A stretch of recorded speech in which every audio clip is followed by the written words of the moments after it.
And so our bodies do know how to heal themselves. And sometimes when we undo the factors that are blocking their healing, then people start moving forward and feeling better. Welcome to The Healing Blueprint. I'm your host, Jill Briansky. On this podcast, I speak with experts from traditional and holistic healing modalities.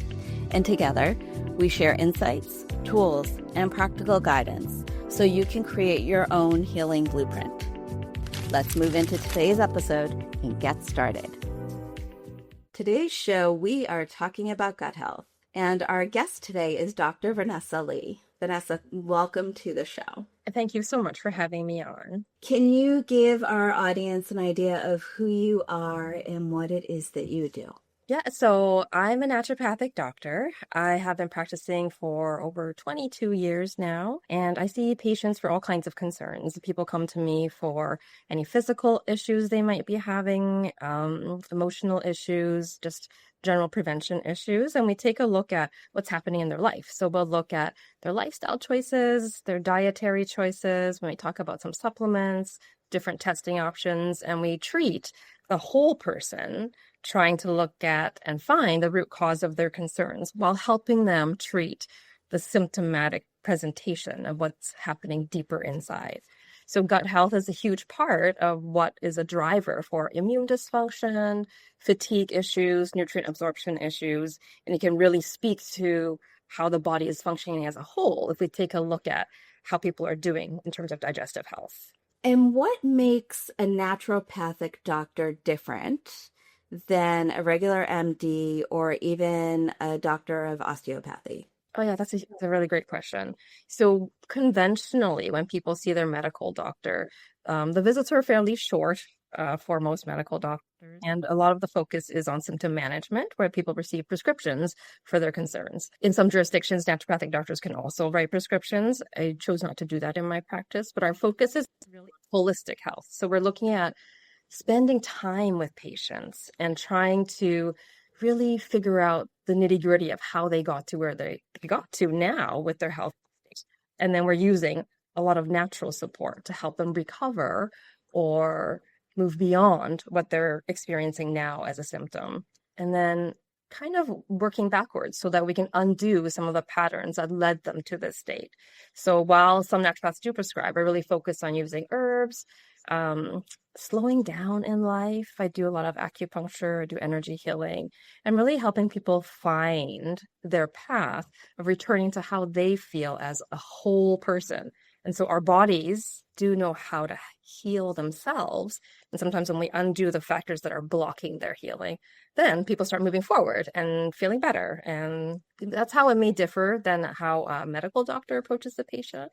In terms of osteopathic medicine, while naturopathic medicine does focus on some movement misalignment, things like that, I feel like osteopathy may focus more deeply on how the tissues are relating to each other, specifically how the bones may be moving, how the fluids within the body are moving. So while that's not the focus of my training, it's just in there sprinkled in. So I would highly recommend still combining it with osteopathic medicine. I love the idea that someone comes to you and you're not just looking at their symptom and you're not just trying to figure out, okay, how do we minimize the symptom, but you're looking at their entire lifestyle and choices that they make and history that they have and things that may have contributed to their discomfort or their disease. Yeah, it's a really big process for a lot of people to get to where they're at. They don't, a lot of times people don't realize how long things have been brewing under the surface, and they just come because they have, headaches regularly now, but maybe for years things have been imbalanced and moving them in this direction. So the more I speak with patients, our initial visits are an hour and we're looking at a lot of history, and people may not realize that little things that they've been doing in their lives have just really been accumulating and causing a lot of distress in their system. So bit by bit, I help them see the patterns that they've been leaning towards that maybe aren't the healthiest patterns, and then we can undo what has been done or just move forward from this current state. That's really interesting to me. So you go to, let's say, the root cause. Let's just use gut health as an example. So you go to the root cause, like you track it back to a pattern of behavior. And I understand as I'm saying this, how complicated gut health is. So perhaps that wasn't the best example, but let's roll with it. You track it back to their beginning and pattern of behavior. And then do you work with that beginning? So say that I'll use me for an example, actually. My gut health started with a mold issue, right? And it's been ongoing for a decade and a half at this point. So would you go back to that initial thing and uncover the emotions around that? Do you treat the physical body with what's happening with the immune system? Like, where, or all of it, do you go? Yeah, that's a really great question. So, like you just said, it's very complicated, and every individual has their own individual story and path. So, it's a question of looking at, well, what's happening for you in the moment? So, sometimes it's starting with symptom management, but because I have some patients who cannot leave their house, some patients really can't manage holding down a job or taking care of their kids because their disruption, the symptoms that are presenting are so intense. So, maybe we need to just calm everything down in the moment. And then as the body gets stronger, then we work backwards a little bit. So if a person is in the throes of feeling really symptomatic, this is not the time to do a mold detoxification protocol. It would be too intense for the body to process. So it depends on the individual. If some people come to me and say, I've been doing work for the last 10 years, and I'd like to just do a little bit of testing, see if I still have mold toxin in my system, we can look at that. Sometimes we'll look at testing for whether food sensitivities have developed in the meantime. And then the foods we're bringing into our system are further accentuating some of the symptoms that we're having. So I guess the long answer is that because every individual is different, it depends on how they're presenting in the moment. But ultimately, we do want to work on, I guess they call it like branches and leaves, where we're looking at the symptoms, the branches, and then as we let the symptoms solve themselves or become more tolerable and manageable and normalizing, then we're looking deeper and treating the root cause. So yeah, a lot of times the root cause can be, okay, there was an exposure that caused a lot of symptoms. But sometimes people can have a different patient may have the same exposure and not get a symptom cascade that happens through their lives. So then we are tracking back to, like you said, emotional issues that may be stemming around the same time. We may be tracking back to sometimes we're looking at genetic factors, epigenetic factors, maybe dietary issues that were already in place at the time of exposure. But it is complicated. And at point, when we're clearing some things out, then we may look at addressing the mold more directly. But every situation is different. And so it can be a mixture of rebuilding the good gut biome, rebuilding the chemicals that are helpful for a healthy gut biome, and then building in the nutrition into the diet that will help people be able to maintain a healthier balance for themselves in their gut. Your knowledge is so vast. I can hear it just by the things that you're saying, that somebody comes to you and not only do they get a naturopathic doctor, someone who can do blood work and someone who can look at their lifestyle changes, you also have this energy mix that you do with people, and you prescribe all sorts of different things, that it feels like you're almost like a one-stop shop. Oh, yeah. I guess that's something with the naturopathic training, that there are many modalities that come into play that we can utilize for different patients, so that, one herb for constipation is not going to be the same herb that's beneficial for a different patient with constipation. We're really looking at the individual. So I feel like the more tools we have, the more we can have a tool choice for the different type of patient or presentation that comes into play. So yeah, there are many ways it seems like a one-stop shop, but also I do feel like there is a big role for integration within the medical community. So I'm not the type of naturopath who wants patients to stop seeing their medical doctor and not use their prescriptions and not pursue the conventional medical care, because there is a need for every niche that's available. And sometimes when the patient is able to utilize all these different niches and blend them, that's when they get the best healing for themselves. So like you said, osteopathic medicine, we're using counseling a lot for people to work on their emotions and talk therapy. But as well, if we address the underlying energetic basis for the things that they come to talk therapy for, I feel like that adds just a whole nother layer to the healing process. But we're all complicated. So if we can have a complex plan that isn't hard to follow, but step by step we incorporate more changes, I feel like that can help drive people into like movement, into just better balance and a return to feeling like who they really want to be. And who they actually are, right? Yeah. We kind of take on our symptoms as this is who I am. Yeah. As opposed to, wait, who really am I underneath all that? So you really help people move through the layers that they've accumulated on top of whatever the discomfort is. Yeah, that's a huge part. That's a really great point, that there are so many people who come in pain or identifying as the person with the gut issue. Like in my family, I'm the one with the gut issue. And then you're right. It really brings that deeper into their system when they've identified as that person with that issue. And it really is just something that our bodies are going through. And sometimes when people are reminded that, just like when you get a paper cut, you don't need to think about it for it to heal. Your body just knows how to heal by itself. So sometimes people need that education or that reminder that sometimes less is more. Overseeing too many therapies also is not helpful sometimes, because it does drive in that identity factor. And so sometimes it is a matter of simplifying life for people and just figuring out, oh, actually stepping back from wanting to fix all these things lets the body understand that it's not this deep issue that needs 1,000 different therapies for healing. And I have seen patients who just simplify and sleep more, and wow, their gut's way better. So sometimes it seems too simple, but I have seen it be effective clinically for some people to just take a step back from their health too. And that, I guess, combines with what you said earlier with slowing things down and making them simple and, I'm going to say, more digestible. Yeah. So it sounds like you're very thoughtful about how much you're putting on somebody at any given time and what that would do to their system. You're right.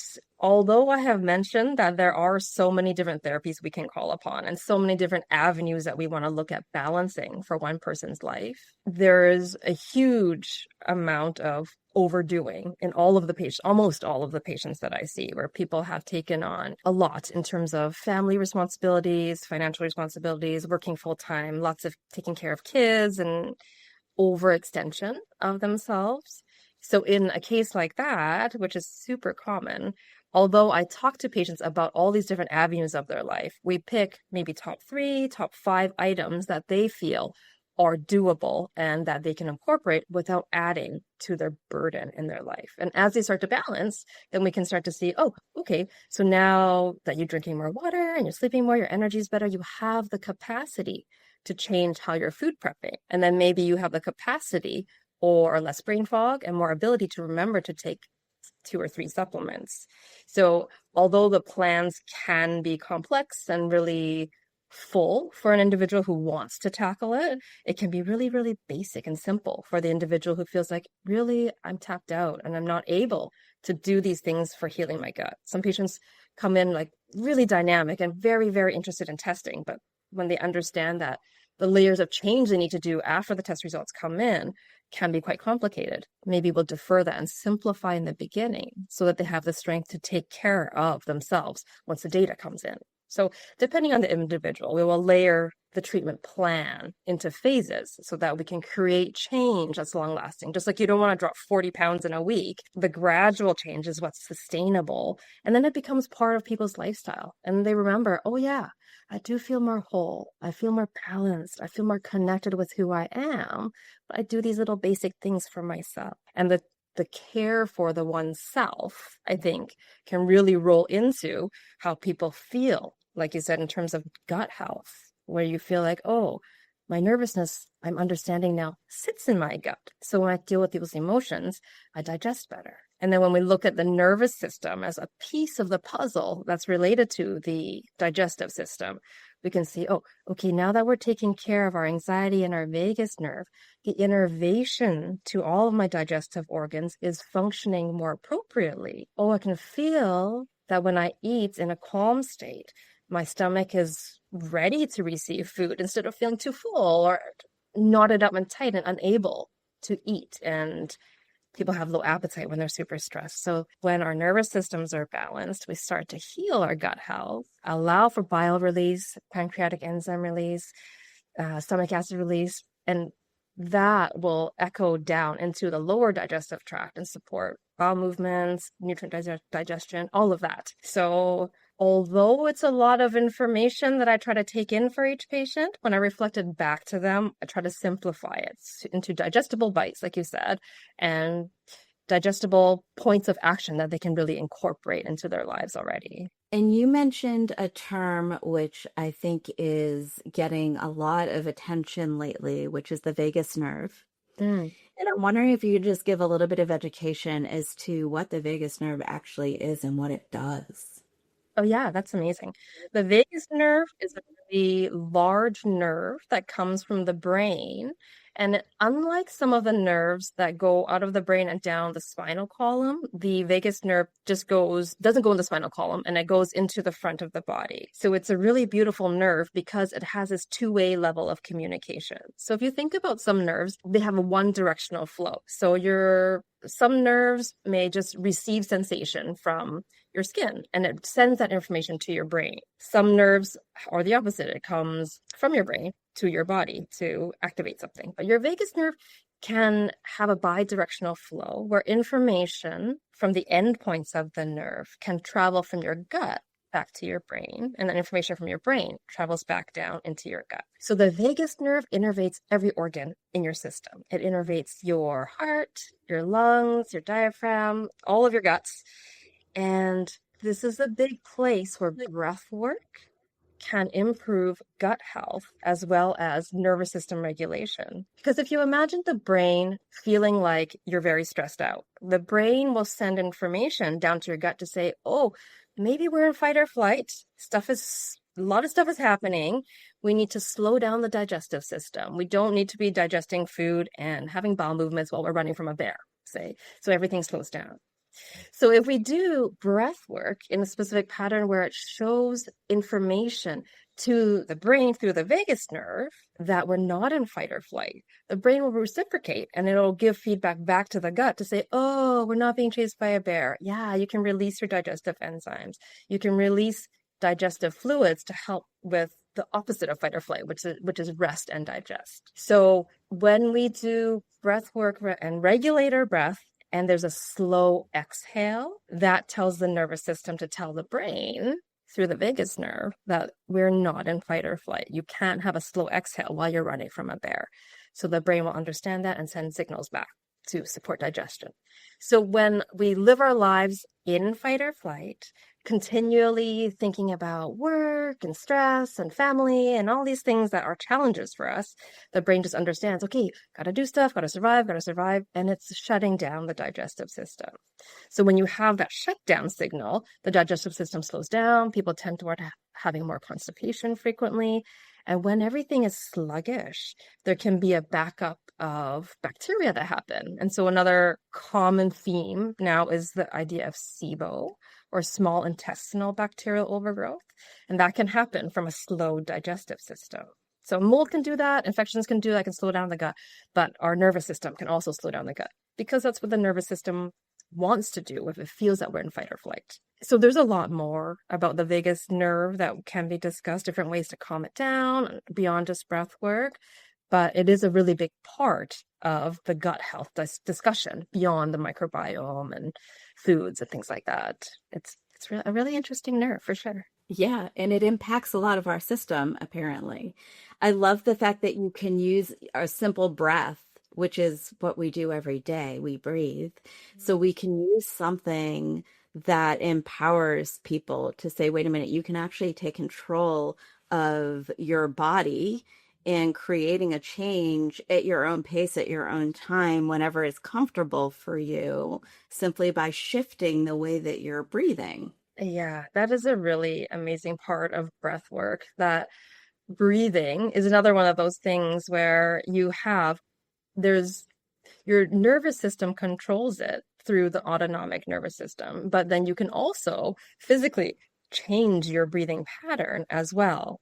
Um, so you're right, the amount of communication that can come through your breath is a really transformative place to begin for some people where they don't feel like they have time or the inclination to start a full meditation practice. And simple breath work and slowing down gives the body signals to digest better. So I did have one amazing client who came in, and he came to me because he's like, I just want to do the food sensitivity test. I don't really have a lot of money or inclination to invest in supplements and blah, blah, blah. So we did the test, and really not much came out for him except for dairy. So he said, I've already been dairy reduced. And so we had a conversation about his lifestyle and how fast it was and how much he will eat at his desk and not take time to actually connect with his food. So because he didn't want to do supplements, he didn't want to do a lot, his test results were really, really quite healthy. All he did was slow down. He connected with his food, he chewed his food, and he ate in a peaceful manner. So the more he slowed down, the more he said, he would come back and say, you know what? Everything cleared up. I don't have loose stools anymore. It's not urgent. I'm not having food in my stools, and everything is just digesting better. So for me, because he had the choice to just limit the things that he wanted to do in his changes, and he really simplified what he did, we could really see the effect of one simple change that echoed throughout his whole system. So as his gut healed, his energy improved, his sleep improved, and a lot of other things just fell into place for him. And it just took his willingness to say, okay, I'm going to listen to my body. I'm going to connect with my food, smell it, and maybe not prioritize work over my eating patterns. And that was all he did, which was an amazing story for me to feel like, oh, the impact that we can have, the power that we can take back from advertising and the social media and the things that say, oh, you're doing this wrong, you're doing that wrong. Why don't you do this? You haven't done that. Actually, you could just do one thing and really impacts your health sometimes. And it just takes the willingness to see and the willingness to just take that one step back and slow down and see a change in life. Well, it certainly did his, right? Yeah. So, as I'm listening to you talk about his experience, what's going through my head is that so many people nowadays have something wrong with their gut, whether it came from emotional or physical things, whatever it is. It feels like we have a lot of digestive upset right now.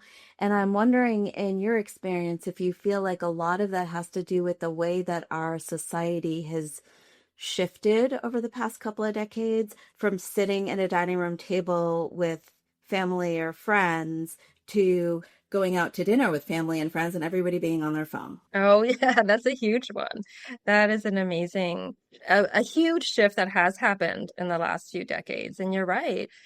Sit down family meals, home cooked foods, the change in our farming industry and food production has all affected the food quality that we bring into our lives, even if we are doing home cooked meals. The amount that people eat out and rely on foods that are delivered to the home, especially since the COVID pandemic, I feel like has increased in what I've seen in my patients. So a lot of people are saying, okay, yeah, I'm so overtaxed working from home, working more hours than I used to because it's readily available for me in my home office.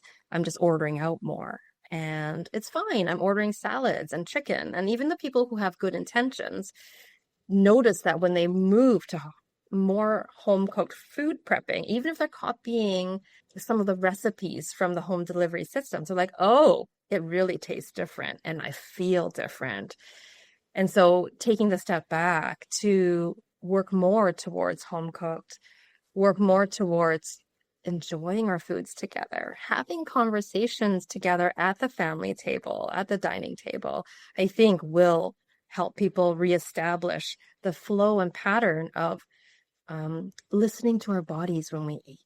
Not being on our phones when we eat helps us be in connection with our systems. And it really, I feel like for a lot of people, it's the disconnect from our systems and what our gut is able to or willing to digest emotionally that helps us become more in balance again.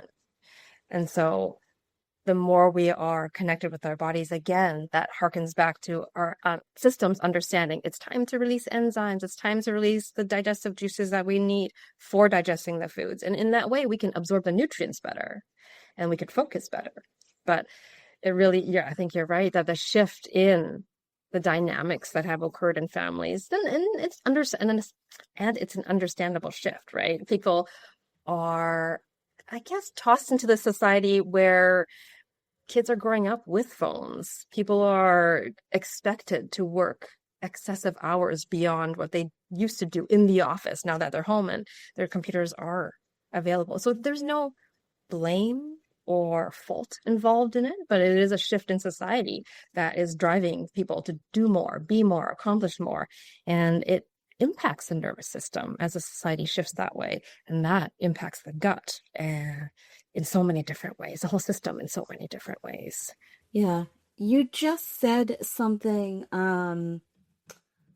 which I want to tag back to something that you said earlier. And that when we slow down, our body knows how to heal itself. It releases the enzymes. It releases what it needs in order to digest not just food, but also information. Mm-hmm. Do you feel like giving supplements or something like that to a system that already knows how to do these things supports the system? Or is it taking away something from the system? I don't know if that made sense. Yeah, that's a really great question, actually. I think it's a mixture. So it depends on the system. And so this goes back to making sure that the plans a patient receives is individualized. It's not that every person with a gut it's not that every patient who comes in with digestive concerns should have an enzyme and a probiotic and a this and a that. There's no one protocol for every patient because for some people, their pancreas may have come offline and it just isn't secreting the right enzymes for digestion. So in the interim, while we're trying to help the body relearn what it innately knew how to do, we are supplementing with enzymes so that the foods can still be digested and the nutrients are available for the organs to get healed, right? So it depends on what's imbalanced for the person. It really depends if the person needs it. And I have some patients who are just, I can't swallow pills. I will gag at any kind of supplement that I take. So what can we do through diet? What can we do through lifestyle?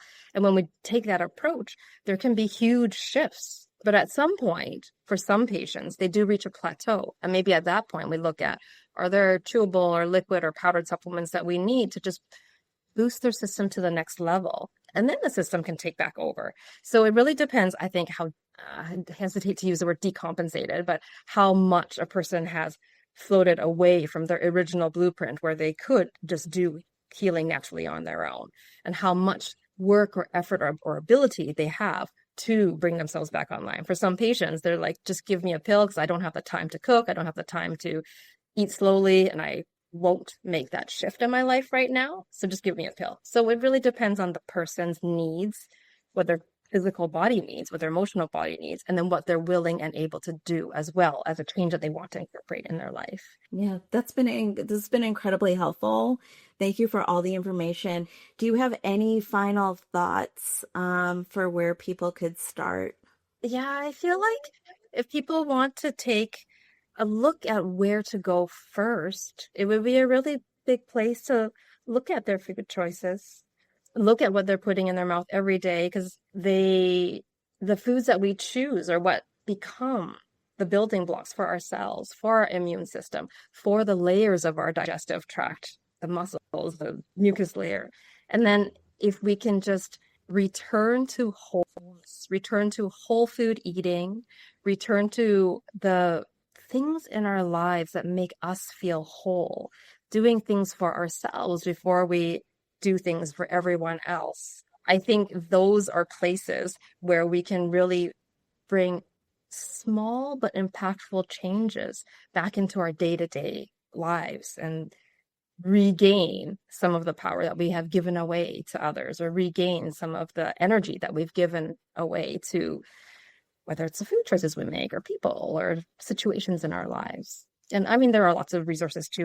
There are many places that have licensed naturopathic doctors if they want a consult to help them find direction in where to start with their own lives, with their specific story. And if someone wanted to work with you, how would they find you? So I do have a website. It's naturopathichealth.info. I do offer meditations that are in line with wholeness as well, and that's on a different website. It's on unfoldingstillness.com. Thank you so much for having me on your show. It's been a pleasure speaking with you. Thank you so much for being here. I appreciate it. Thank you. That's a wrap for this episode. Honor what landed, release what didn't, and we'll see you next time on The Healing Blueprint.